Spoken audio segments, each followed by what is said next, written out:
je veux pas y aller, je veux rester chez moi. Sans prise de tête, sans penser aux profs et aux CPE, à la SVT, au SES,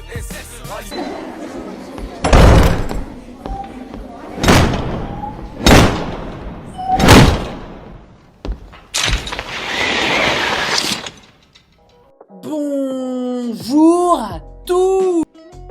On se retrouve aujourd'hui en vidéo pour un sujet bien difficile, je ne vous le cache pas. Et difficile surtout pour une raison, puisque c'est un sujet qui va vous suivre de la 6e jusqu'à la terminale.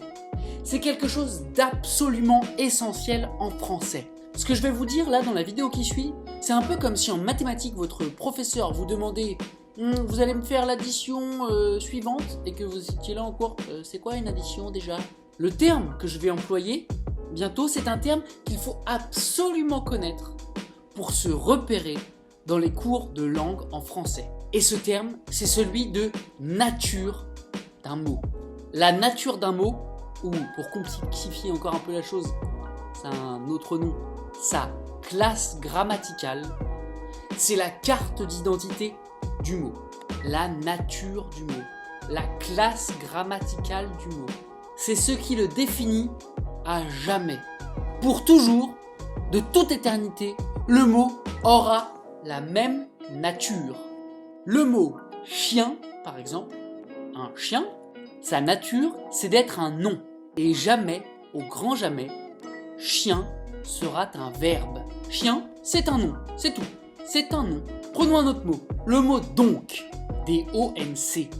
Eh bien donc, c'est une conjonction de coordination. Cela me permet de relier deux phrases entre elles. Je suis prof, donc je vous fais cours. Et donc, jamais, ça ne sera un nom.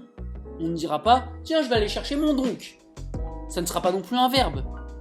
Je donc dans la cuisine. Non, c'est une conjonction de coordination. C'est sa nature. Cette nature, elle est tellement fixe que quand vous allez chercher un mot dans le dictionnaire, eh bien, elle apparaît à côté du mot. Par exemple, à côté du mot manger, vous verrez qu'il y a marqué que c'est un verbe, car sa nature, c'est d'être un verbe. La nature d'un mot, c'est donc sa carte d'identité. Monsieur, du coup, j'ai qu'à apprendre par cœur la nature de tous les mots? Pourquoi pas, mais ça me semble un peu difficile. La taille d'un dictionnaire, c'est quand même relativement imposant. Mais pourquoi pas? Si vous avez le temps, le courage, hein, faites-le. Sinon, petit à petit, on va voir ensemble qu'il y a des moyens beaucoup plus faciles pour repérer la nature d'un mot. Ça, il faut bien le comprendre, d'accord? Cette idée selon laquelle un mot possède une nature fixe, la même pour toujours. Ça va être une question que vous allez retrouver tous les ans en français, durant toute votre scolarité. Le jour du brevet, par exemple, on va vous demander, lors d'une question sur le texte, de préciser la nature d'un mot en particulier. Et déjà, si vous avez compris ce que j'ai dit depuis le début, vous êtes bien proche d'avoir ce point. Mais proche et seulement proche, parce que une fois qu'on sait ce que c'est que la nature d'un mot, encore va-t-il falloir réussir à la trouver.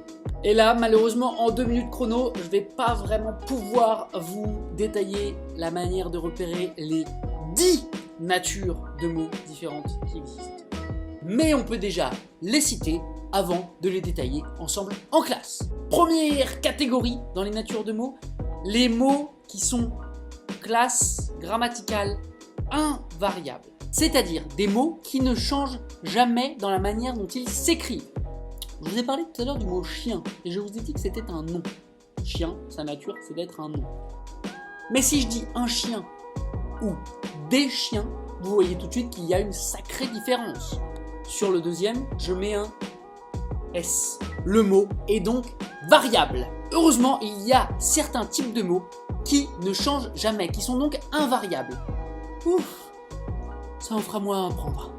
Alors, dans ces 5 classes grammaticales de mots invariables, ces 5 natures de mots invariables, on a les adverbes, les prépositions, les conjonctions de coordination, les conjonctions de subordination et les interjections.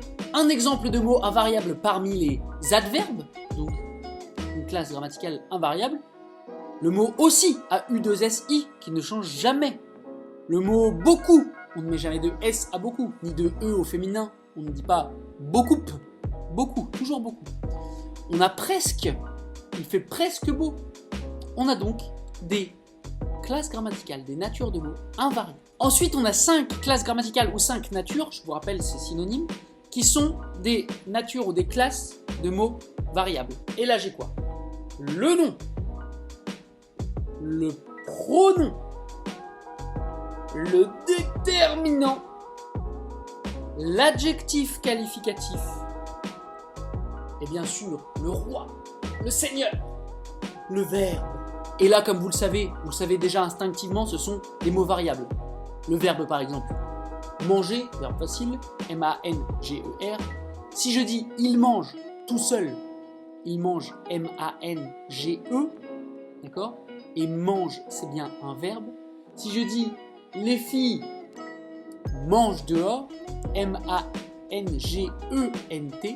mange, c'est toujours un verbe, mais vous voyez qu'il ne s'écrit pas pareil, il est donc variable. Et à partir de là, on va pouvoir construire ensemble une méthode efficace pour repérer la nature des mots. C'est tout ce que je voulais vous dire pour aujourd'hui. Ce que vous devez retenir absolument, c'est que la nature, la classe grammaticale d'un mot, c'est sa carte d'identité. Ça ne changera jamais. Moi, je m'appelle Monsieur Clément, et ça, c'est pour toujours. Que je sois devant vous en train de faire le prof, que je sois avec mon enfant en train de jouer aux voitures, que je sois chez le médecin, que je sois en train d'acheter du pain, je suis toujours Monsieur Clément. Eh bien c'est pareil pour la nature d'un mot, cela ne change pas. J'espère que c'est bon pour vous, que vous avez bien capté l'idée. En attendant de se revoir, prenez soin de vous, prenez soin de vos proches. À bientôt.